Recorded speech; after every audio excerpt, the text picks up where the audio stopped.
not used to seeing myself so high def. I don't know if I like it. I think I preferred the pixelated me. There's your cold open for you. Yeah.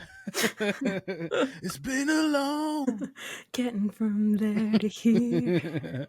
Welcome back to TreknoPod. This is the quintessential, the one and only. There might be others out there, but they don't matter because this is the one that matters. We are the Enterprise Rewatch podcast, and we are three co-captains sitting on the bridge of the USS TreknoPod, and every week we get together to talk about what's happening in Enterprise. Currently we're in season 1.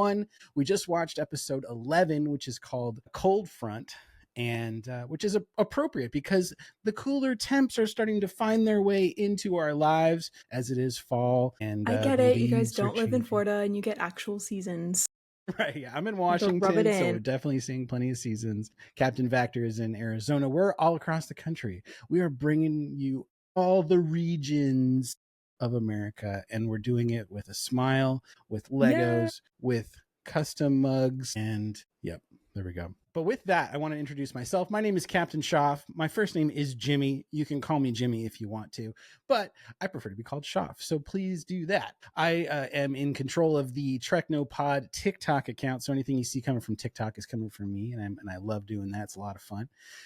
With me, and has been with me since the start of TreknoPod, back when it was a wee lad called Treknological, we had Captain Vactor. How are you today, Captain Vactor? I'm doing excellent because those were 2 hours of my life I would not rather have back because I liked it. Yeah, back in the day we were doing that. We were also doing a Boldly Dadding segment where we were talking about being dads and what that's like. But since then, we have sort of changed the format a bit, decided to do things more rewatchy style, and we brought on truly an epic member of this crew. We wouldn't want to do it any other way now. Now that we've had a taste of what it's like to have Captain Linda Paiges as a co-captain, I don't see TreknoPod happening without her. So without further ado, here is our other co-captain, Captain Linda. How are you today? You just boost my ego every Tuesday night. It's great. Thank you.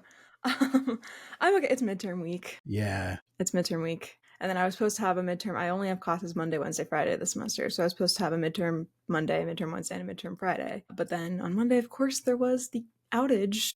The whole internet broke. And Canvas was down, which is what we use. So my Spanish professor moved our midterm to Wednesday, which sounds fun, except now I have a Spanish midterm and a physics midterm tomorrow. So I'm not super excited about that, honestly. Right? No bueno. Right. And that's about the extent of my Spanish knowledge right there. So that sounds muy mal, if you ask me. See.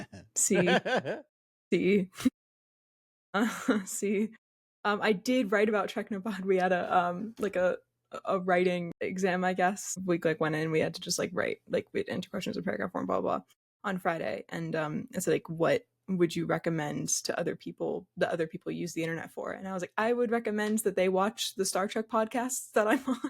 I just wrote a paragraph about the transporter room and TreknoPod. So I hope my professor gets a kick out of that. We'll see. Mis recomendaciones. Yeah, something like that. El TreknoPod, La TreknoPod, Los TreknoPod. Los TreknoPod. The TreknoPods. Nosotros somos TreknoPod. See.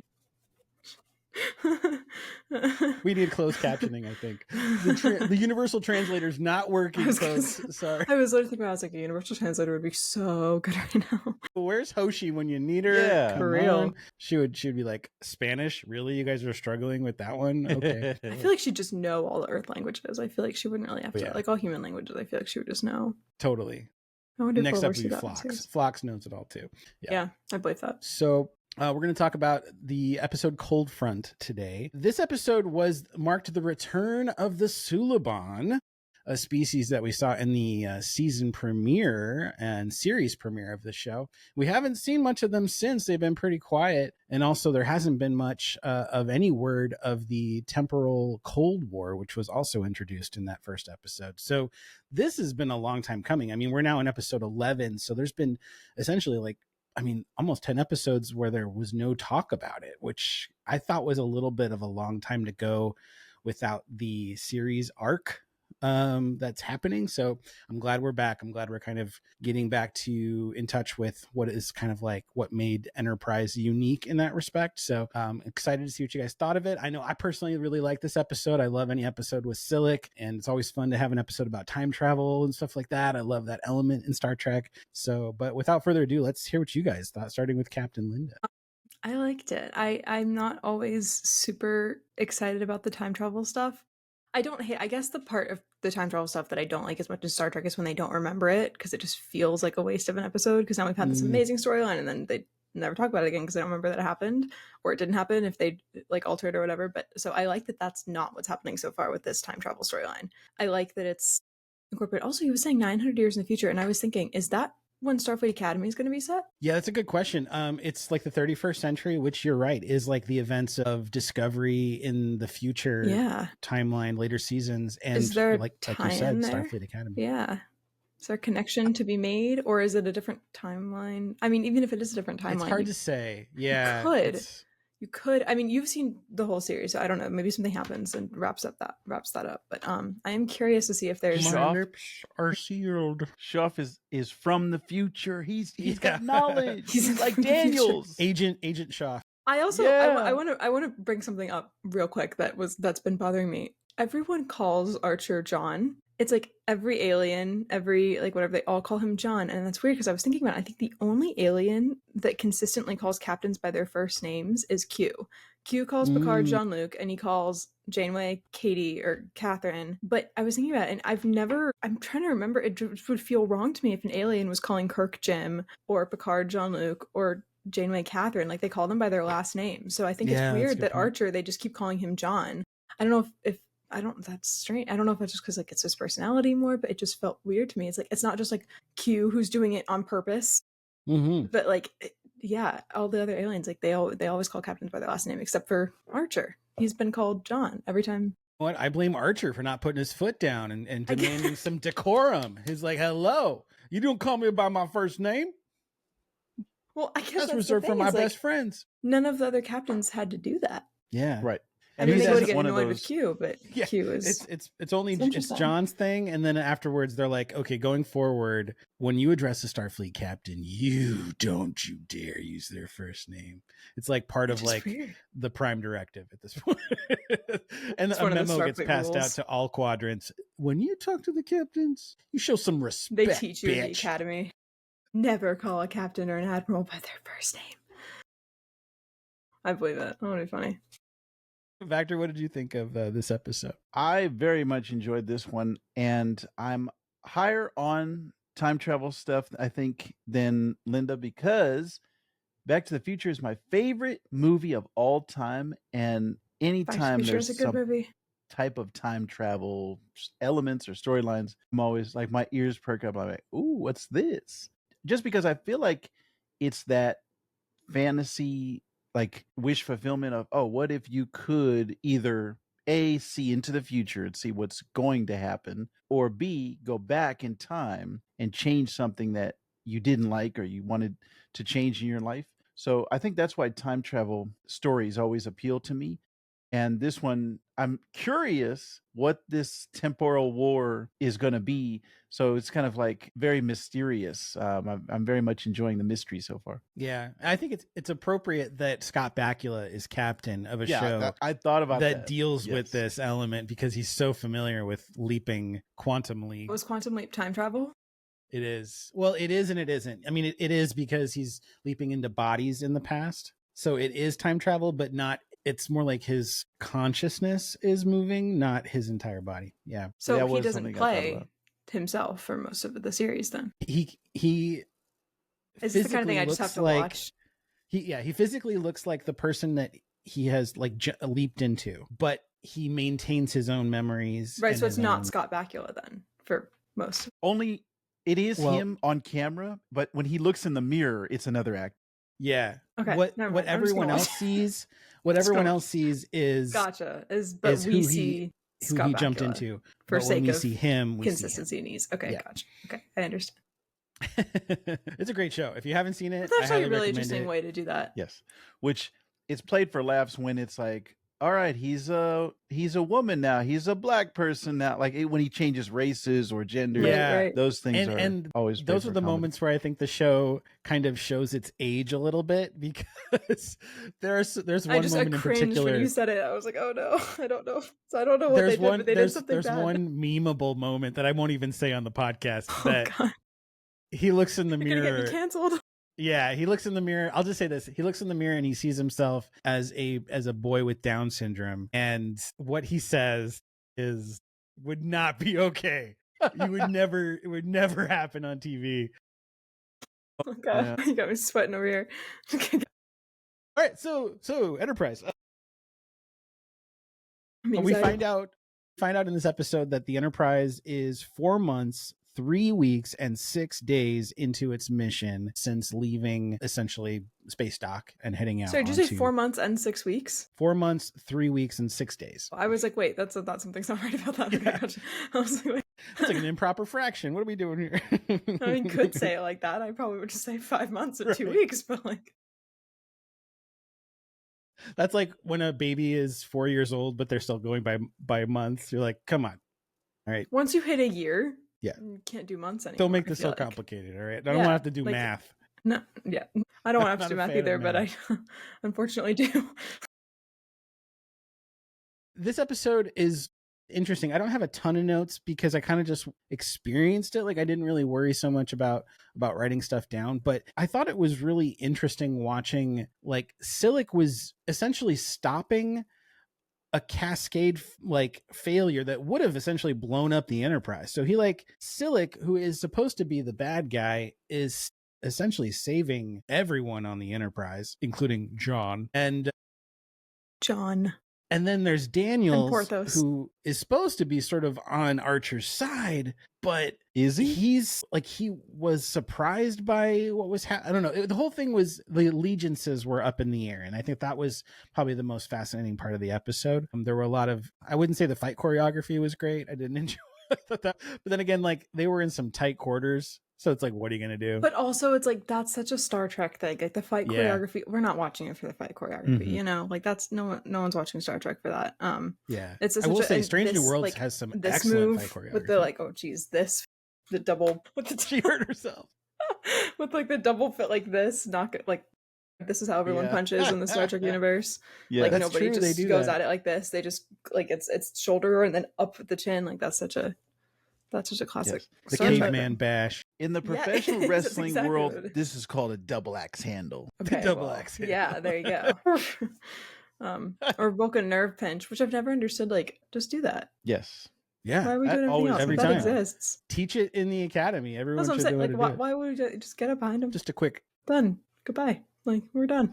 They're in the brig. We talk about it when you wake up. We're all good. Like, but that twist, Shoff, that was what made this episode interesting. Mm-hmm. You not knowing whose side they were on, and to Paul kind of questioning, like, wait a minute, this person says they're from the future, but are they really? Like, and it makes you, because you're always used to just going along with whoever's, hey, I'm from the future. All right, let's listen to what he's got to say. Yeah. And this, like, everything that Archer, like all the devices that he was using, all of it either got destroyed or lost in space. And like, there's like nothing. Poor John. Yeah, he's got no evidence of anything, really. If you weren't there, you don't really have much to explain the situation. And it's funny, I was looking online. This particular episode was referenced on a whatculture.com article specifically about Star Trek episodes, and the article was called 10 awkward things that must have happened after Star Trek episodes. So it's like what would have followed, and one of them was Archer's cold front report. They said, was one of them Threshold? You know what? Probably. Yeah. I have to go back and look, but you're probably right. Yeah. How do you explain that one? Yeah, we turned into space salamanders and we totally effed, and now there's Sally babies out on some planet, and yeah, we're not going to go back there though. They're good. They're chilling. Yeah, but they were saying that he would have had to explain to Starfleet Command that not only was Daniels able to hide his identity and his futuristic technology, but he also claimed to be from the future, which is something that the Vulcans firmly believed is impossible at the time.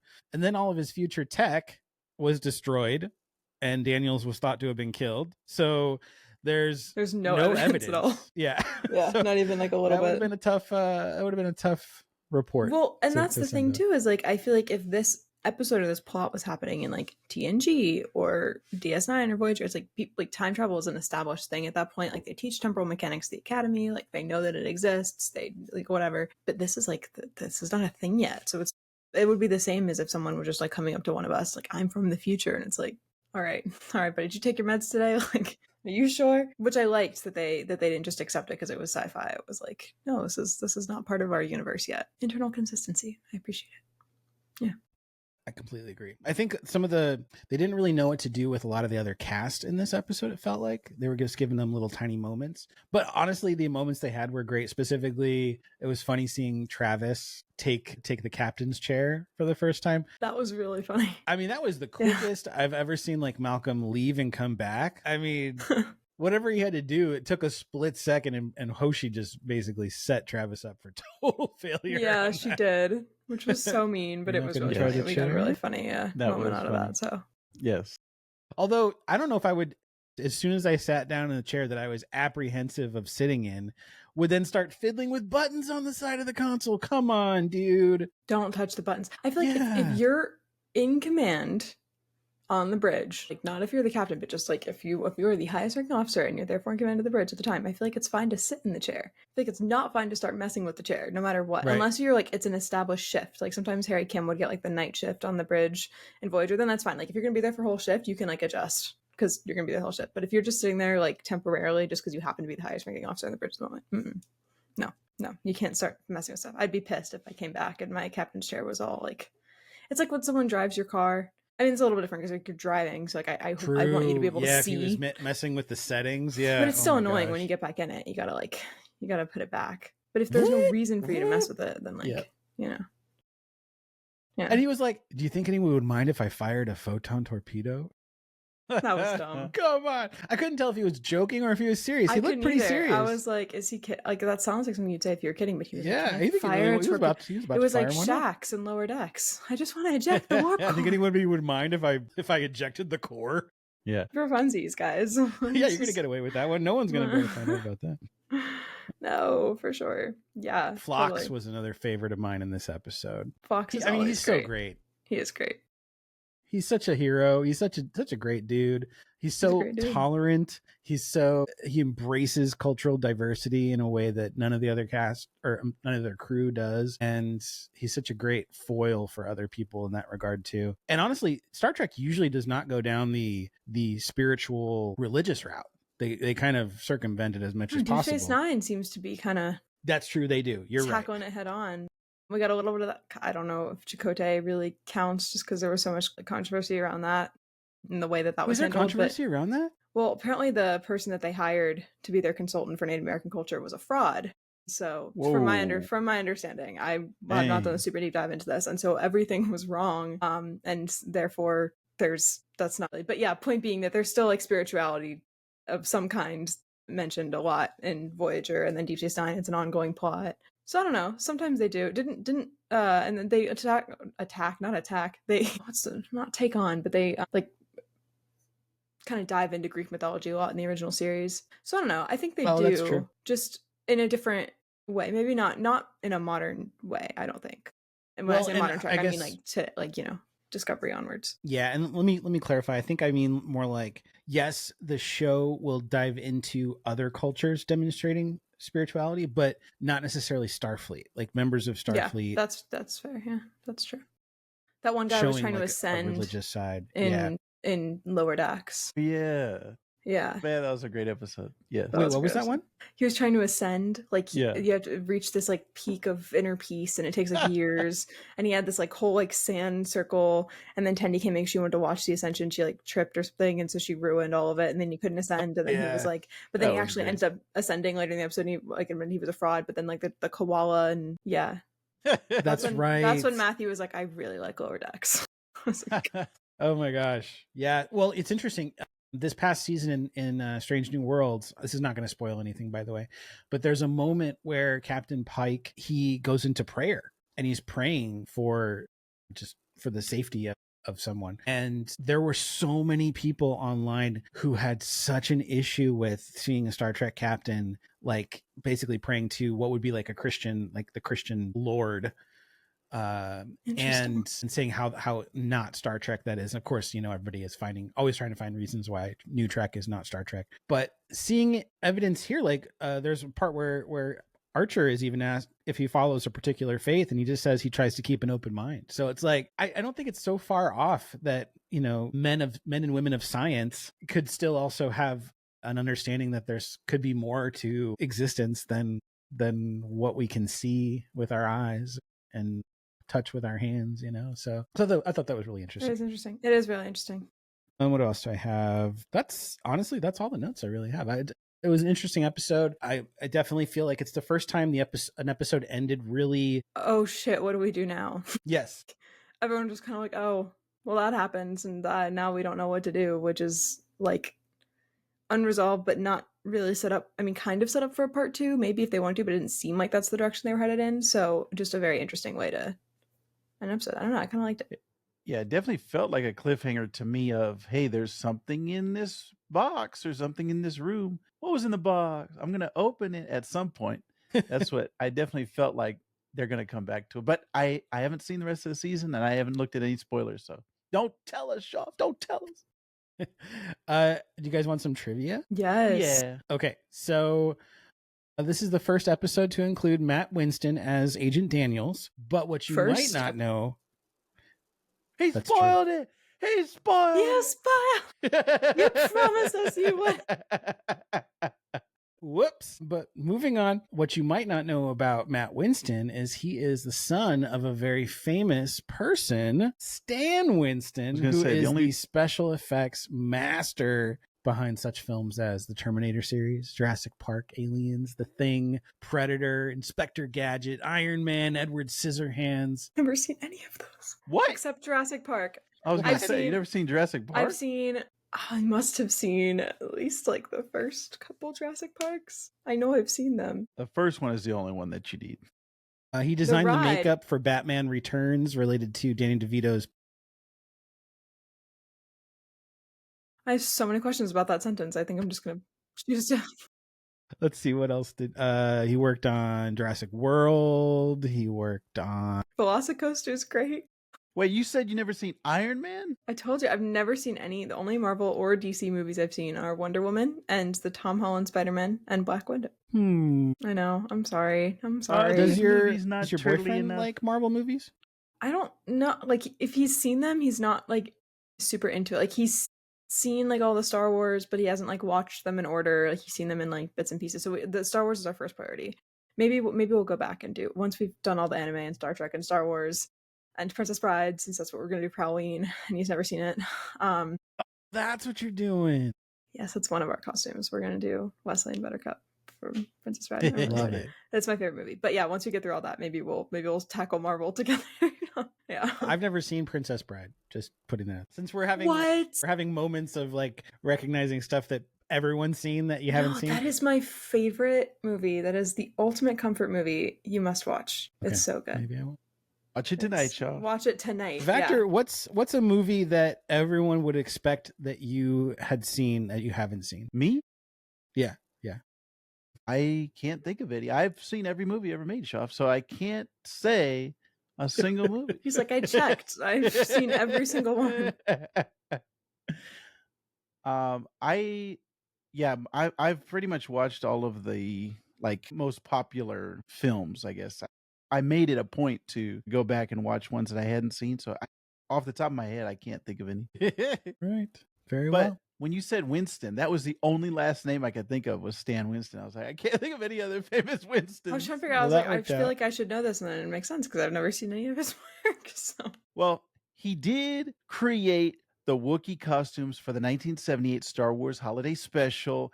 The never worst seen that thing that either. has ever come out of Star Wars. You don't need to see it, but you should I watch. have my Chewbacca right Honestly, she Nice. should be forced to watch it. I Well, think really. Hey. I think what you should watch is they did a documentary on the holiday special on how and bad got, it was. Yes, it's got all these like famous people coming in and talking about it. That you should watch. I'm gonna look up the name I of it would real totally quick. watch that. And I don't know why they don't put that on Disney Plus. That's something that Sorry, I'm like shell shocked that you've never seen The Princess Bride. I know. There's actually This a few is- movies that would shock you. I think. Yeah, this that is I my haven't seen. everyday with Shoff. When he tells me he hadn't seen something, oh yeah, it's And I another know people feel that way about Tuesday. me all the time, but like it's The Princess Bride. Like, do they even give you your nerd card if you haven't seen that? I didn't think a nerd card had anything to do with Princess Bride. Turn it Dang. in? No. Yeah, no, it's have fun Okay. storming the castle. The documentary is called A Disturbance in the Force. So if you have a chance, Yes. Linda, highly Okay, recommend let watching me- that. Yes, it is a great documentary, and it shows you clips of the holiday special, so you can see how bad it is. Is it them? Is it the actual actors? Some They got- of them. The only one they got back was Mark Hamill as Luke Skywalker. Oh, you're talking about in the actual special. Yeah. No, Han Solo. What's his name? Oh, you're right. Yeah, he does have a Harrison Ford brief. is in it. Yeah, He does have a brief appearance. and I want to would say Peter imagine Mayhew this is- is. Peter Mayhew. Yeah. Yeah, he is, and also Carrie Fisher is in it. So yeah, they got the core three main actors in it. But it is the first appearance of Boba Fett. Wow. Linda, have you heard of Boba Fett? I have Boba heard Fett. of Boba Fett. Okay. The TV show? The book of Well, Boba Fett? Or the Yes, that same character. Okay. The first time he ever appeared was in the holiday special. So he was see, I didn't know that. created in the holiday special. Wasn't that a cartoon? Then something though? good came out of it. That it was scene? an I have animated. Yeah. Boba Fett Yeah. Mickey ears. Nice. I have a Yeah. whole collection of Star Wars Mickey ears that Yes. are in a yes. box under my So bed. that but they do classic exist. design, the Mandalorian helmet, which goes on to be used in the Mandalorian, that course. all comes from that Star Wars holiday special. So some good did come of it, Linda, but not a lot, But not as much. you could see in that documentary. You know, speaking of movies, Enterprise does a movie night, and we found that out during this episode. That's awesome. Because Travis Cruise was should do complaining. like Yeah, he was like, bonding stuff like out of the 50,000 titles we've got in Yeah. the movie database, they couldn't find a movie better than Night of the Killer Androids. That was I want to great. watch Night of the Killer Androids. That Yes. sounds awesome. It Yeah. sounds like something that like Captain Proton would be involved with or I something. was thinking that. All I could think about was that episode where the Maquis are like sleeper agents on Voyager, and at the end of the episode, they're watching that like Paris has put together like crappy movie night on the holodeck. That's right. Yeah, and Speaking they have of like the 3D Paris, glasses. Shoff, did you say who directed this episode? I Did said you last really? week. I haven't said it this week, but Okay. yeah. Yes. Go ahead. You can say That's it. right. It's Paris. Robert Yeah. Duncan McNeill. He directed this Awesome. episode. Okay, I didn't know that. That's cool. Yes. I really like him. A lot of people He's a really good liked this director. episode because it was it was actually like the grades came in higher. All the ratings for it came in a lot I higher. They saw liked that. it that it was more Because he's an awesome director. Yeah. They Yeah. liked it. It was more complicated. It was intriguing. The ending was a bit unsettling. They liked the mystery of the Temporal Cold War. Oh, a lot of fun things to come in that regard. I think this was a strong episode, and like I said, the way that it ends and subverting your expectations, and you're thinking like, wait a minute, who am I trusting in this episode? Who is telling the truth? And you never get a resolution, really. Yeah, I like that. It's like True. it's like I was talking to someone, I can't remember, someone was calling these like the chess episodes. Like you don't know, it's like a cons back forth, you're not really sure who's telling the truth. It's like it reminds me of like Counterpoint, Voyager. Yes. Yeah, I like episodes like that. Yeah. You gotta like really lock in and be like look for clues. Yeah. I'm looking ahead. So interestingly enough, the date of this episode, like the date that is supposed to be when the events of the episode take place, is the week after next week's episode. So it's almost like the episodes were aired out of order, if you want to go like chronologically. I don't know, hard to explain. Yeah. That's But weird. yeah, I don't so like that. weird, That does not but- bring me joy. But I mean, I guess keep that in mind when we watch next week's episode, Silent Enemy.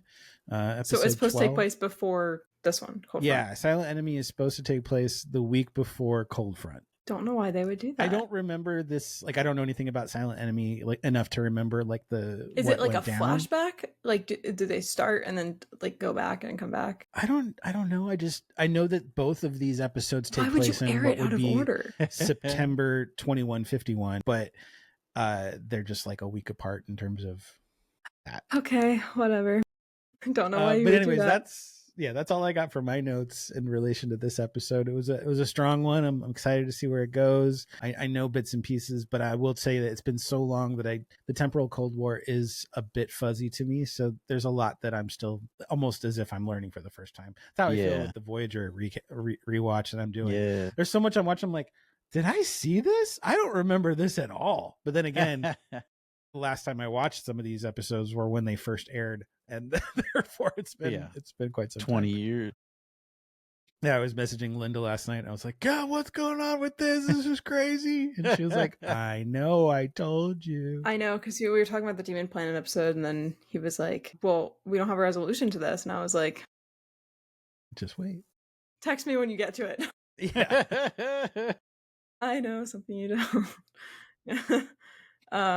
Yeah. You guys got anything fun planned for the rest of the week? My mom and childhood best friend and her family are coming up. My dad too. They're all coming up this weekend.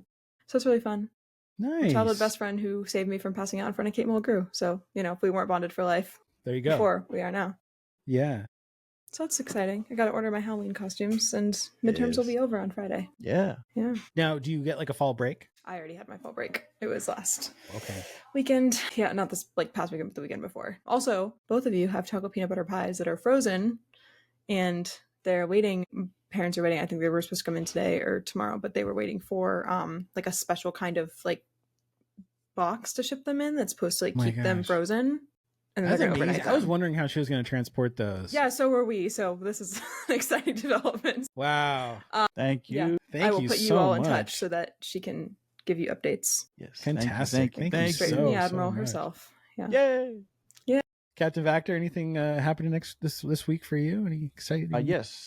We're taking my son to the annual now trunk or treat that we go to every year, where we go around kind of in a safe environment where the kids, you can see them and they're getting candy out of a trunk instead of in a strange neighborhood. So we are doing that. He always loves Halloween. He loves candy, and he's counting down the days.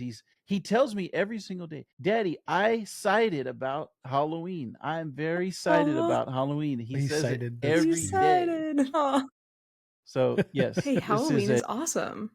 You should be excited. He's got his Godzilla Halloween costume. He loves Godzilla. So cute. That is his costume this year. Last year he was Batman one day and then Miles Morales another day. So he had 2 costumes last year. He loves Halloween. Are you going as King Kong? Now that would be a great thing, but I actually will be working that day, unfortunately. So my wife is going to take him trick-or-treating the actual day of Halloween. The trunk or treat, I'll be there in my street clothes tomorrow, Shoff. I'll wear a Trek shirt. There you go. Is trick-or-treating happening this weekend?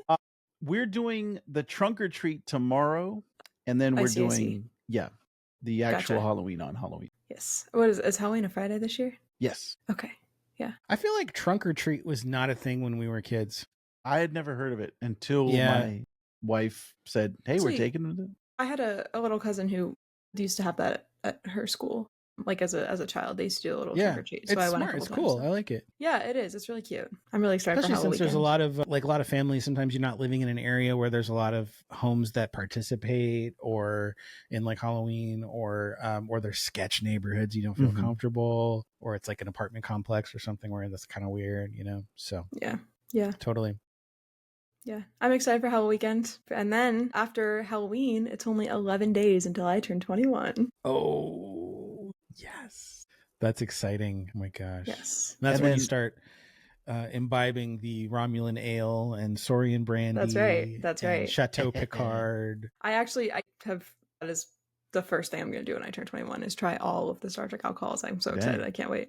Yeah. There's an influencer that we had him on the show when we first started Technological. His name was Rain. He goes by Star Trek Guy on I don't know if he still does anything on TikTok because he and I had a bit of a falling out, but he I think he's allergic to the alcohol, to all alcohol, but he puts himself through trying all of the like Chateau Picard wines and all of the there's like some Cardassian alcohol that he's tried. Like advent calendar. There's so many of them that have an advent calendar. And he films himself taking sips, and every time he does, he like immediately almost throws up on camera. And it's like a very visceral like response. And I'm not gonna lie, it's funny to watch. I feel guilty for saying so. I'm gonna have to. But that's I think why he put it out there, because he recognizes like it is entertaining. Yeah. Yeah. But I think his stuff is probably still on like YouTube if it's not on TikTok. So if you're looking for something funny related to drinking Star Trek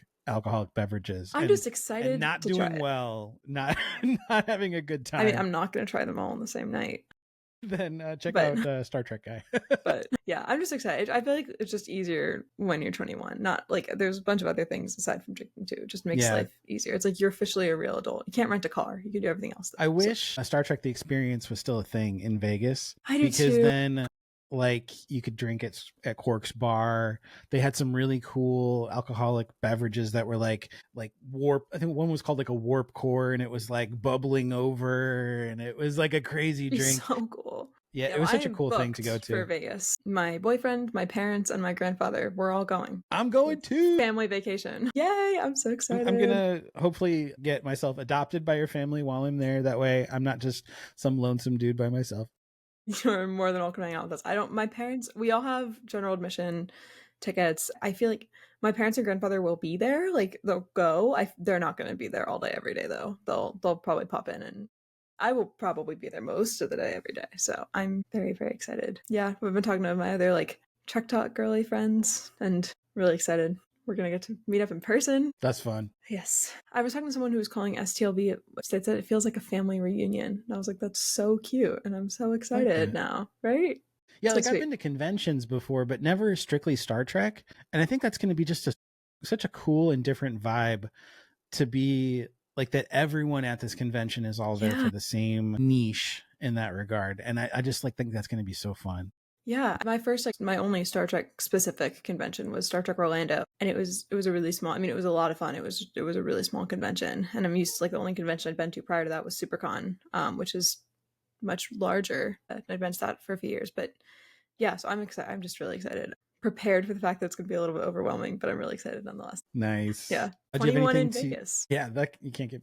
Can't get better than that. We won't talk about it though on the pod, because what happens at Star Trek Las Vegas? I was telling Matthew, we were talking last night about Vegas, and I was like, there's something that's giving me a little bit of anxiety about Vegas. And he was like, what is it? And I was like, well, I have POTS. Like sometimes I pass out, and I'm like, oh, like there's a part of me that's worried I'm going to get super anxious. I'm going to pass out, and everyone's going to think that it's because I'm plastered, but I'm actually just but it's actually just me. And I was like, this is something that's giving me a little bit of anxiety. I don't want people to think if I'm anything just drunk. That's probably the place where most people pass out is in Vegas. So you'll just be like one of many, in that sense. Promise, if you see me pass out, I did not pass out because I was drunk. I promise you 1,000% that is not the reason that I was passing out. Yeah, we were joking about it though. He's like, don't worry, I'll tell everyone that you're trash. And I was like, thanks. She's 21 in Vegas. What do you want from her? What do you want? Gosh, you only live a little too much Romulan once. Yeah. All right. Well, with that, let's go ahead and plug our stuff. We'll start with Captain Vactor. What would you like to promote today? I would like to promote my comic book channel. If you're into those wonderful, funny books, if you're loving Marvel, DC, even Star Trek comics, you would love to check out This Comic Cooks over on TikTok or YouTube. Both of the places I'm posting my shorts, and I'm trying to find some time in the day to post some longer videos as well. So keep an eye on This Comic Cook. I have a comment question for you. Yes. Someone said in my comments today that Moopsie returns in the Lower Decks comments and has a uniform. What? Is that true? I will have to check on that because I have a folder of Lower Decks on my iPad that I have not checked into yet. So I will have to look into that. Because that and I'll get is back a thing that I'm going to have to make a little uniform for my Moopsie over here. Oh, that would be He's going to have a little uniform. I'll do it. Don't they're like beluga dolphins beluga whales. Beluga whales. Don't they have they do. They have jackets too. Yeah, they have blue ones. Yeah. Awesome. I love Lower Decks so much. And I love that they I know we knew it was canon, but it's never been mentioned. But in Prodigy, the Doctor was like, I haven't seen a crew this dysfunctional since the Cerritos. And I was like, it's official. Yes. It's canon. Yes. Shoff and I, we used to have Cerritos shirts. Yeah, we did. When this podcast first started. I don't have Cerritos. I have Disco though. Ooh, I had Disco as well. Yeah. Mm-hmm. those just they don't fit so well anymore. I'm just gonna say that. Too many pecan pies, if you know what I'm saying. It's a callback, folks. All right. So yes, and Captain Linda, what would you like to promote today? I also co-host maybe like on your own channel. I don't know. Oh yeah, so I co-host on the Transporter Room. I have my TikTok and Instagram at Linda Paiges if you want specifically Voyager content. And I just started my own YouTube channel, which I'm really excited about. I have no idea what I'm doing. My dad texted me the other day and he's like, "Why don't you post everything you post to TikTok to YouTube Shorts?" And I was like, I don't know. I don't know why I don't do that. Yeah, I'll be more active probably after this week on YouTube. I'm really excited. Yay! Nice. Yeah, it was about time. It's going to be mostly Janeway content, so just letting you know. That's fantastic. Yeah. I reached out to the Lego company not too long ago, maybe like a couple weeks ago, and begged them to make an official Voyager Lego set with a little baby Janeway. When I was knowing that they've got the Enterprise D supposed to come out on Black Friday, so excited as a Lego set. I wanted to be like, they've got like Lego ambassadors on social media, right? And I was like, I've had so much success lately on the TikTok account with Star Trek and Lego and combining those two. And I'm like, I feel like I'd be perfect to be an ambassador for the brand. You would. And they told me that regardless of like the interest and the response that I've received, because I'm not on YouTube with enough followers, I was ineligible. And so it's almost like they don't view TikTok in the way that they view YouTube in terms of like engagement or reach or all of that stuff. A lot of people don't, which is interesting because I feel like maybe it's a generational thing, but my generation definitely spends significantly more time on TikTok than on YouTube. I'd be really surprised if it was so I was bummed. I was like, oh, all right, whatever. I'll still buy the set. You're not gonna stop me from doing that. But I haven't done any recent Star Trek Lego builds because I've been saving my money for that Black Friday set. I'm looking forward to. I can't wait. I'm really excited. That will be on my Christmas list this year for sure. Yes. Definitely expect a YouTube video of me.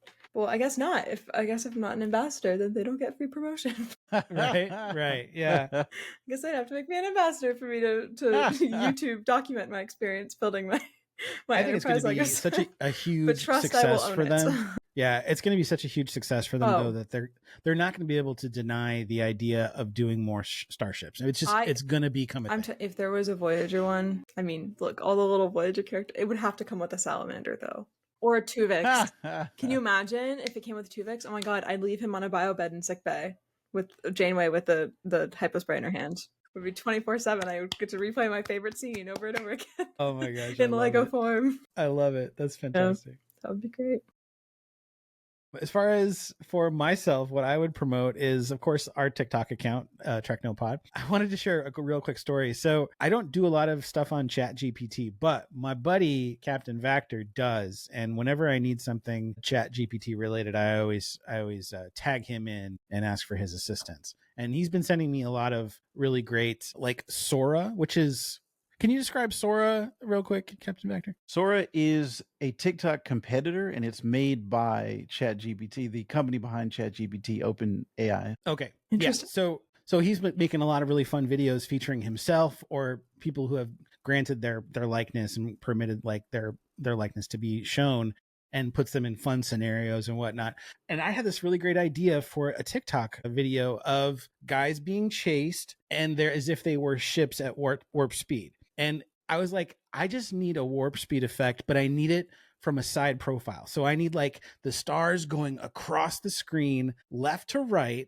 It needs to be side profile, like not straight on where all the stars are coming this way, and not from an angle where the stars are coming down this way. It's got to be left, right. And I had the most difficult time with Vactor trying to get this. ChatGPT could not figure it out. It's not very smart. We were wondering about this in comp sci the other day. We had an entire lecture on ChatGPT, and it was just like, oh my God, how it works and what it does, and it's just not very smart. But it is useful sometimes. I mean, I know there's a lot of people who have really strong feelings against it.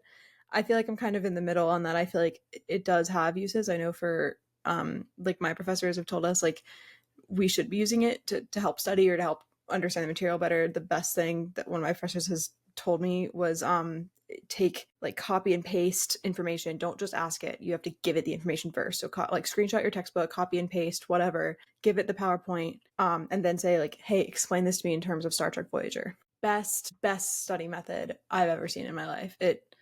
It helps so much. You can't just ask it, but you have to give it what you want and like have it give it to you back, because it will be wrong if you just ask it. But it's so much fun. It just makes it so much easier to learn it, because now it's like, okay, I have basically like a private tutor that's knows Star Trek. I also, in our computer science lab last week, we made our own little AIs. It was like a really slow, stupid ChatGPT. But of course, you could give it like a personality. You could tell it to respond as though it were a certain character. So obviously mine was Captain Janeway. So I was like, hey, like make like a duty roster for like Voyager. And so it would like give one back. Or I'd be like, tell me about your adventures in the Delta Quadrant. And it was like telling me. And I was like, this is the coolest thing ever. I'm just like in GitHub, like chatting with my AI Janeway. Yeah. It's really cool. So you can do all of this stuff with ChatGPT. You can have it like look at your personal gym at your apartment complex, and it'll come up with a workout routine for you. It'll put together recipes for like whatever. But if you ask it to try to make a warp speed effect going left to right, it cannot do it. No. To save its life. So I went and turned to Canva, made my own. I was determined to make this short. I was like, there is something about this. It's got to get done. It's going to respond well. People are going to like it. And sure enough, I was right. I did it all myself. ChatGPT didn't help me at all. And now 45,000 views later, in a matter of a day and a half, proof that human ingenuity and creativity trumps AI every day. So yeah. Yes, so. That is very true for sure. That's why like I don't love like AI art. Like again, the only time that like, and this is like sometimes my professors will try to use it for like art to show us like a concept. They'll be like, it's kind of like a box, but like this thing's happening here or whatever. So like, and it doesn't really work then anyway. But like, yeah, like definitely art. Like for creative things, I feel like ChatGPT doesn't. It's just not going to be good if you're using ChatGPT. And also like, that's kind of what humans are designed for.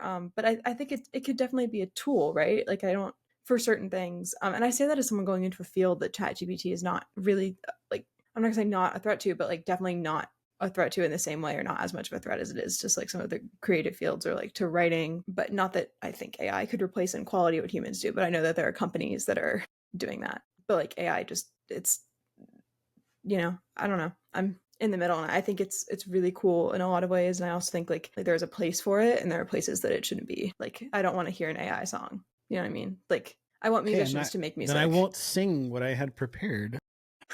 Like musicians make music, artists make art. Let people be creative. But like if you're using it to study, if you're using it to do your work for you, then separate issue. But if you're using it to study or to help you, I feel like that's yeah. Fair enough. Yeah. The other thing I had to promote is that I am tentatively scheduled. It hasn't happened yet, but I'm hoping it'll happen this Saturday. I'm tentatively scheduled to be a guest on Recommendations. Yay! Chris's episode came out today. Yeah. Yesterday, I believe. Yeah. So I'm looking forward to that. That'll be a lot of fun. And if and when that happens, I will definitely be promoting that as well. Yeah, he's awesome. And that podcast is awesome. It was such a good idea. Yeah, I'm really excited about that. I feel like he's collecting all of my friends like Infinity Stones for that. That's true, I guess. Yeah, he's the Thanos of Recommendations. Yeah. He said, you, Chris, Ellie, like we're just collecting them all. I am inevitable. Perfect. All right. Well, then let's go ahead and put a pin in this. We'll come back next week and talk about Silent Enemy, episode 12 of the first season of Enterprise. We have to time travel to do. That's right. We have to imagine that this next week's episode took place last week. Yeah. All right. With that in mind, we hope you all have a great rest of your week, and we will see you next time. Live long and prosper.